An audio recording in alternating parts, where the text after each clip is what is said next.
Buen día, soy doctor Carlos Villarón, de la Universidad Europea de Valencia, España. Y antes de comenzar mi conferencia, quiero dar las gracias al comité organizador por contar conmigo, por darme la oportunidad de poder explicaros una parte importante del trabajo que realizamos en nuestro centro y en colaboración con nuestra universidad. También al comité técnico, servicio técnico, porque gracias a ellos conseguimos grabar estas imágenes.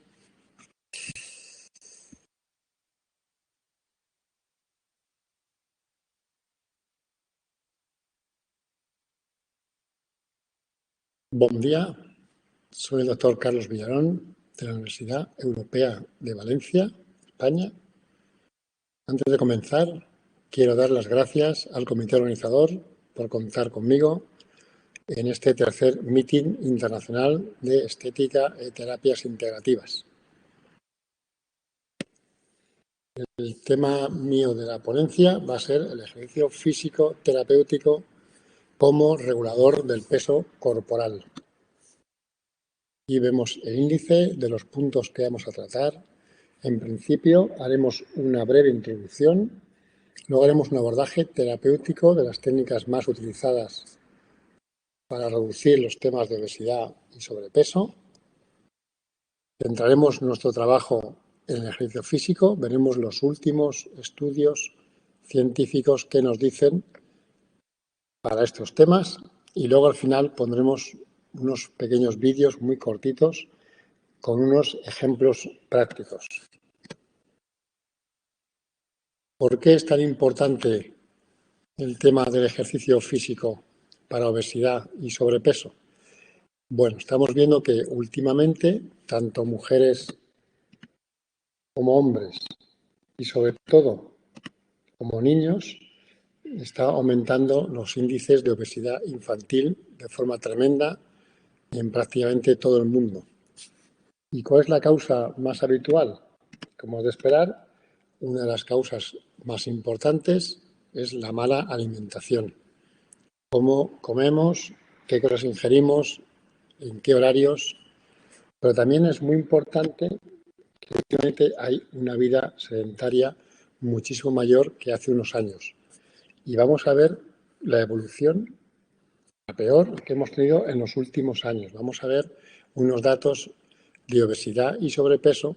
Por ejemplo, en España hay una estimación que en 2030 un 80% de hombres y un 55% de mujeres serán obesos. Pero esto, que ya en sí es un problema, vemos que más del 30% de los niños entre 7 y 13 años también cursarán con un sobrepeso importante. Fíjense que son cada vez más jóvenes y más corta edad cuando empiezan a tener problemas con el peso. Y, lógicamente, es difícil, si de niño ya hay problemas, es muy difícil que de adulto se puedan solucionar. Si vemos una comparativa desde hace 30 años, vemos que en niñas ha aumentado 10 veces más la cantidad que sufren obesidad. Y en niños aún es peor, ha aumentado unas 12 veces más. Pero vemos el rango de edad y cada vez son niños más pequeños los que estamos viendo con sobrepeso y con obesidad. Y nos vamos a Brasil, tenemos unos datos del 2018 en el que el 55,7% de la población tenía sobrepeso. Pero lo peor es que este crecimiento de obesos alcanzó unas cifras del 67,8%. Otro dato importante es el rango de edad en el que estamos encontrando estos sobrepesos y estas obesidades. Como ven en este dato, vemos que unas edades entre 25 y 34 años y 35 y 44 años ha habido un incremento muy importante del 84 y 81% respectivamente. Estos son datos de julio del 2019. Datos de octubre del 2020, vemos que hay un cálculo estimativo que aproximadamente 1 de cada 4 adultos brasileños es obeso. nos encontramos que además un 61,7% sufre de sobrepeso en alguna u otra medida. En total, el número de habitantes y la población tan grande que un país como este, pues nos encontramos que son 96 millones de personas adultas tienen sobrepeso. Insisto, son datos de octubre del 2020. ¿Y qué supone tener un sobrepeso importante? Bueno, pues estos sobrepesos y obesidades están muy relacionados directamente con ciertas patologías, entre ellos un estudio muy reciente del Centro Español de Investigaciones Biomédicas refiere que aproximadamente unos 13 tipos distintos de cáncer se pueden relacionar con problemas de sobrepeso y obesidad. Lógicamente, esto supone unos riesgos importantes para la salud, aparte de un coste económico muy serio. Y estos tipos de cánceres se ha comprobado que hay tipos que afectan a mujeres, a hombres, e incluso ya hay un tipo de cáncer que afecta a niños y lo podemos relacionar directamente con trastornos de obesidad. Pero bueno, dicho esto, es verdad que desde hace mucho tiempo estamos abordando de distintos enfoques el tema de la obesidad y el sobrepeso. ¿Cómo? Lo más común son las dietas. Dietas que hay que recurrir a dietas que estén controladas y dirigidas y escapar, huir de las dietas milagro. Hay gente que intenta vender solucionar problemas de sobrepeso con unas dietas que en una semana, 2 semanas, a lo sumo 4, el problema está resuelto. Y luego se comprueba que hay un efecto rebote que no solamente no se pierde el peso deseado, sino que después se consigue un aumento por encima del que había previamente. Otra forma muy interesante de combatir estos problemas es el ejercicio físico. Es el que vamos nosotros a abordar en este meeting internacional, en esta ponencia que estamos impartiendo. Hay otras formas. He visto varias ponencias en este congreso, este meeting, que hablarán de otras formas muy interesantes y muy compatibles con todo lo que vamos a hablar hoy. Todo el mundo sabe que la actividad física aporta beneficios para la salud. Lo que no está tan claro es exactamente qué tipo de ejercicio debemos hacer, porque hay una variedad muy amplia, muchos tipos distintos, muchos tiempos, muchas cargas, y vamos a ver qué nos dice, ahora dentro de un momento, qué nos dice la evidencia científica.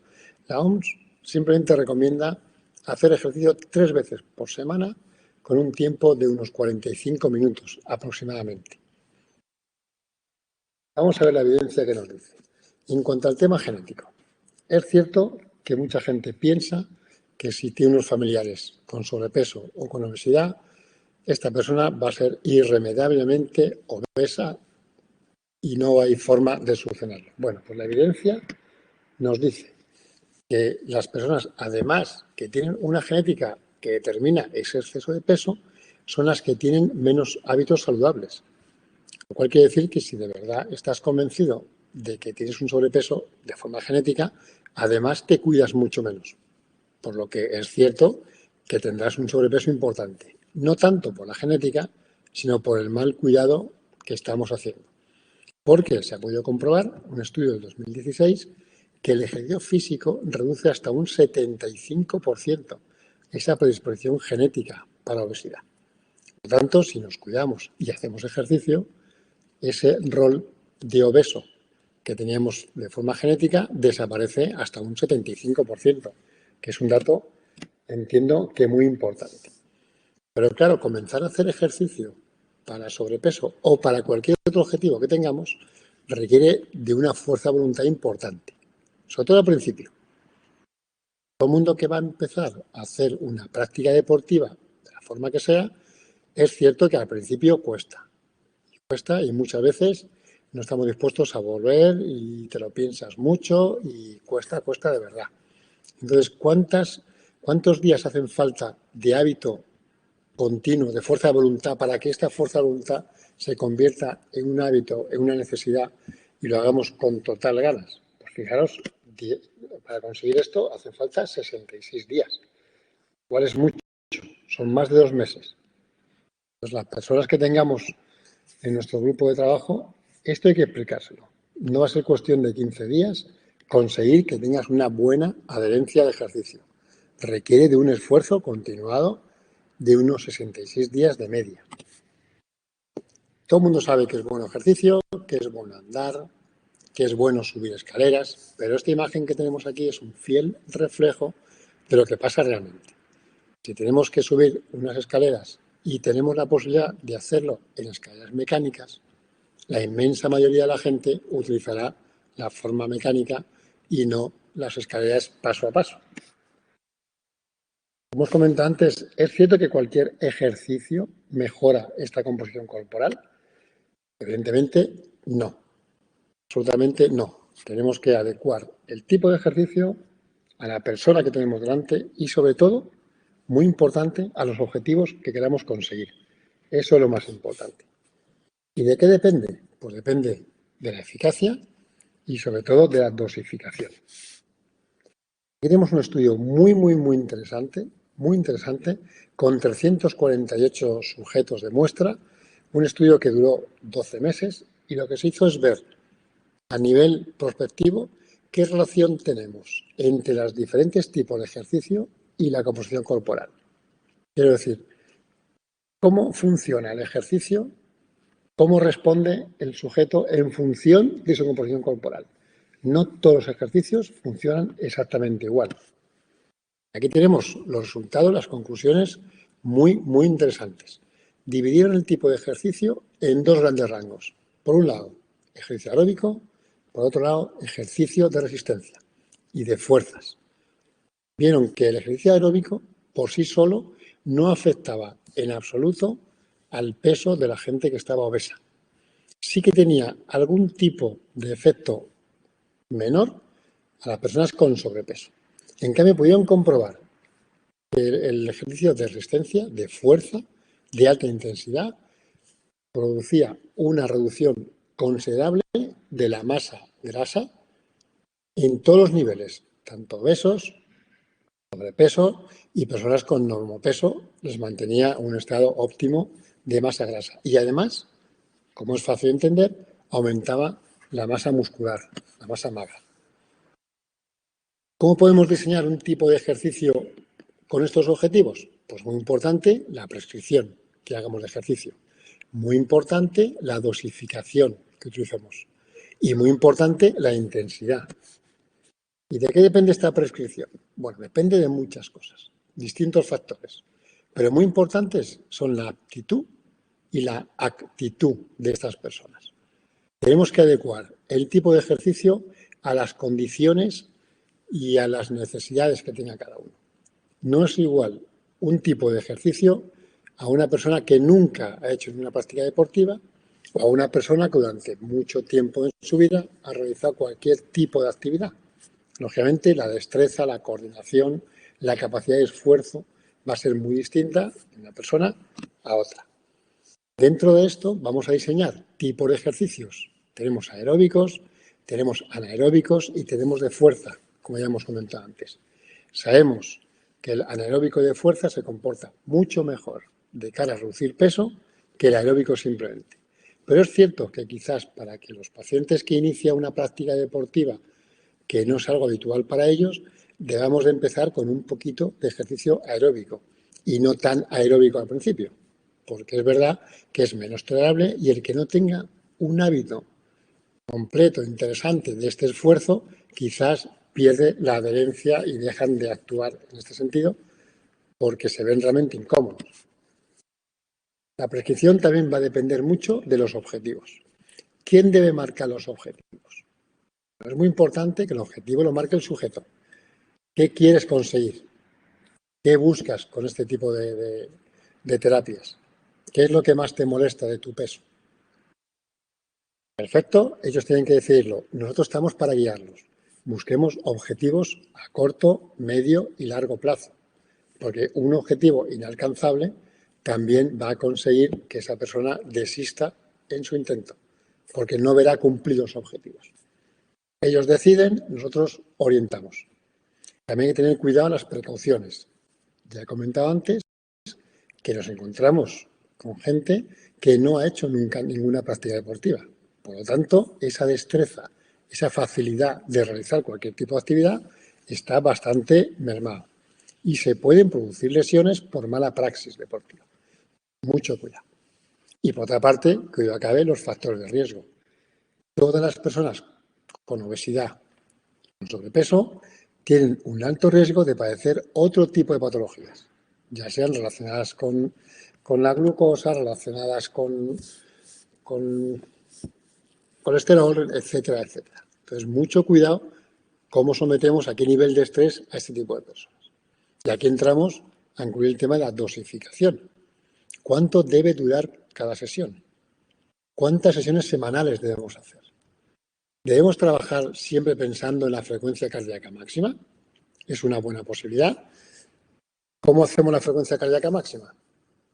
Tenemos varias fórmulas, pero estas fórmulas no son nada fiables. Entonces, lo ideal, si queremos hacer un trabajo riguroso, serio y que veamos que realmente va a tener un objetivo claro, deberíamos de hacer una prueba de esfuerzo. Aquí sí que sabemos exactamente cuál va a ser la frecuencia cardíaca máxima de cada uno de ellos. Si no podemos hacer esta prueba porque no está a nuestro alcance o es realmente costosa, podemos recurrir a la escala de Borg. Creo que es una escala que todos conocen. Si no, voy a hacer una pequeña explicación en qué consiste. La escala de Borg es simplemente una escala de percepción de esfuerzo. El paciente en este momento nos va a indicar cómo se encuentra esto que hemos hecho, que hemos programado con ellos, qué medida de intensidad y de esfuerzo le supone. Porque es cierto que el mismo tipo de ejercicio, dos personas distintas, la percepción de este esfuerzo va a variar, indudablemente. Pero incluso las pulsaciones. Hay pacientes, personas que a unas pulsaciones determinadas, su percepción del esfuerzo es mucho más baja que alguien con esas mismas pulsaciones. Por lo tanto, esto sí es un baremo de hasta dónde podemos llegar y en qué momento hay que bajar el ritmo o incluso parar de alguna manera. Sabemos que la actividad aporta beneficios para la salud, lo hemos comentado ya varias veces. Pero fíjense, hay estudios que comentan, cuando alguien inicia unos periodos de actividad física importante, intensa y regular, cambia su estilo de vida. No solamente se dedica a hacer ejercicio, sino que el estilo de vida alrededor de este ejercicio cambia también. Incluso modifican la alimentación. Aquí es todo un conjunto de beneficios que empiezan con la actividad física.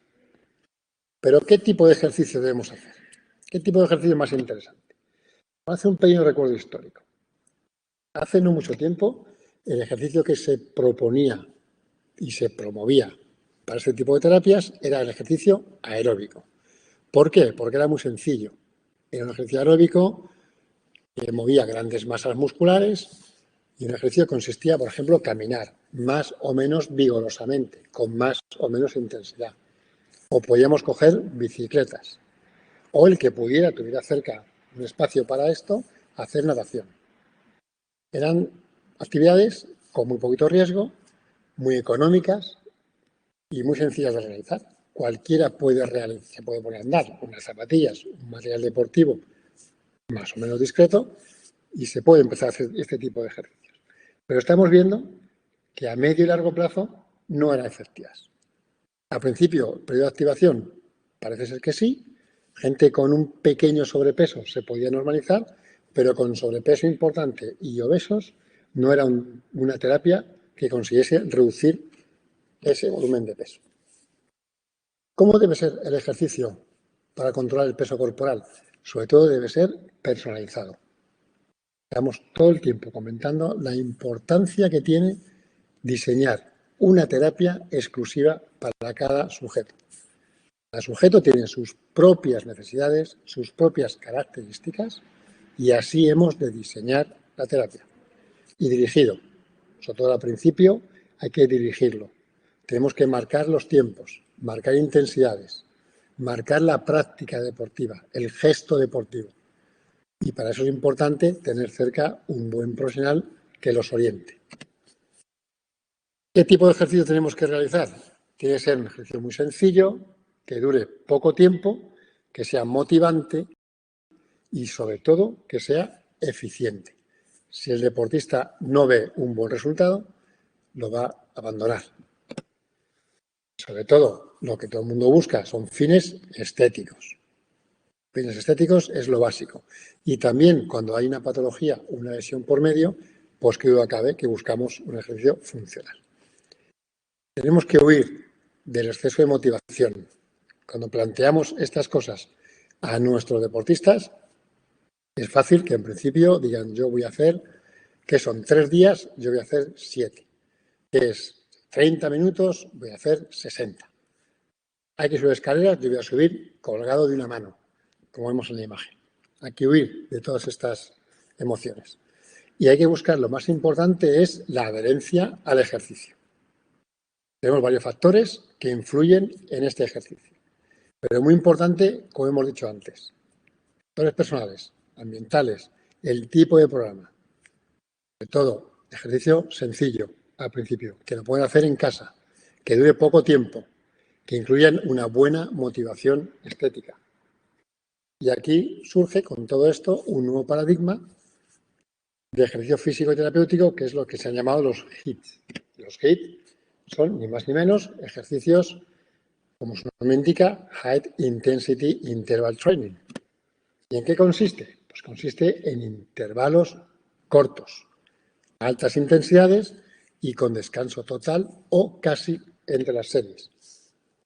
Hemos visto que estas terapias también actúan a nivel cardiovascular. Es un buen entrenamiento cardiovascular. Alternamos intervalos de alta intensidad y de baja intensidad. Y como hemos comentado antes, con un periodo de descanso que puede ser activo también. Vamos a ver también la intensidad y el número de repeticiones porque van a variar en función de la persona y en función de los objetivos. ¿Cómo influimos con los HIIT en el organismo? Pues tenemos hasta 9 variables para manejarlas. Tenemos la intensidad del trabajo, tenemos la duración del mismo, tenemos la duración del descanso entre intervalos, tenemos también la intensidad de ese descanso. Ya comenté antes que puede ser totalmente pasivo o un descanso que puede ser activo. Vamos a ver el número de series entre una y otra. Vamos a ver las duraciones de cada serie.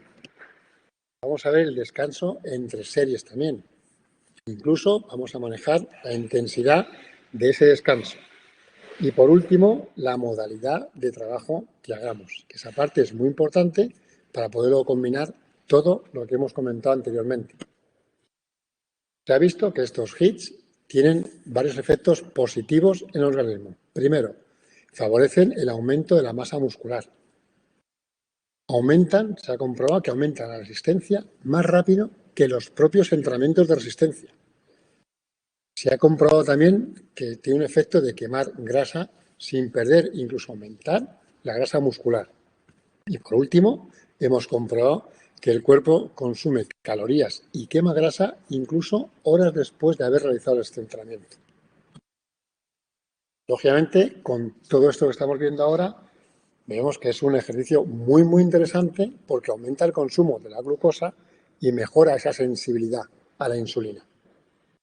También reduce el riesgo de enfermedades cardiovasculares, reduce el riesgo de sobrepeso y de obesidad, y además no solamente en la gente mayor, sino también en niños. En cualquier edad es un entrenamiento que podemos utilizar para mejorar este sobrepeso.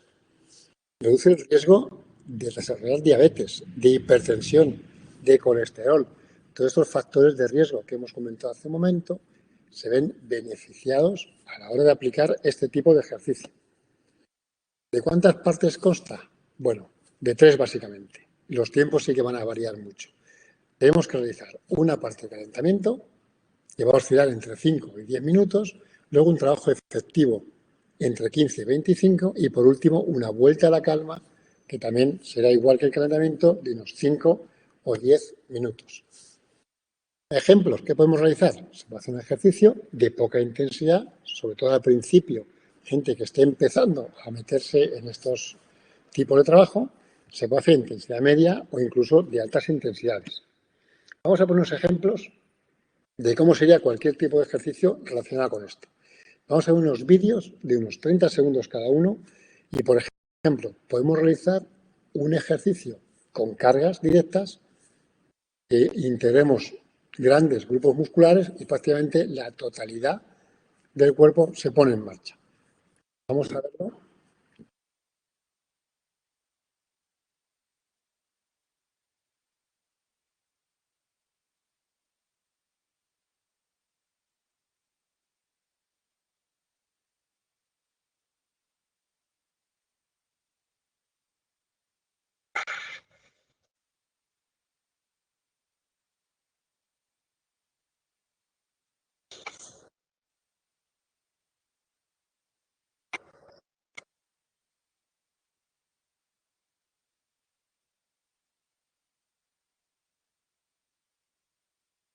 Vamos a ver, por ejemplo, un ejercicio que llamamos escalera.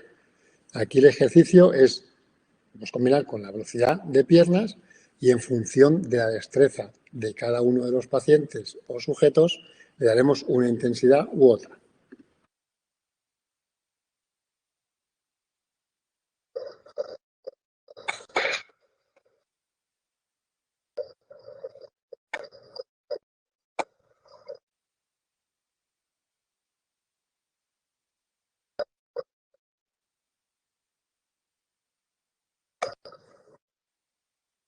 Por último, vemos otro tipo de ejercicio, que este es isométrico. Vemos mantenimiento de una postura determinada en un plano inestable.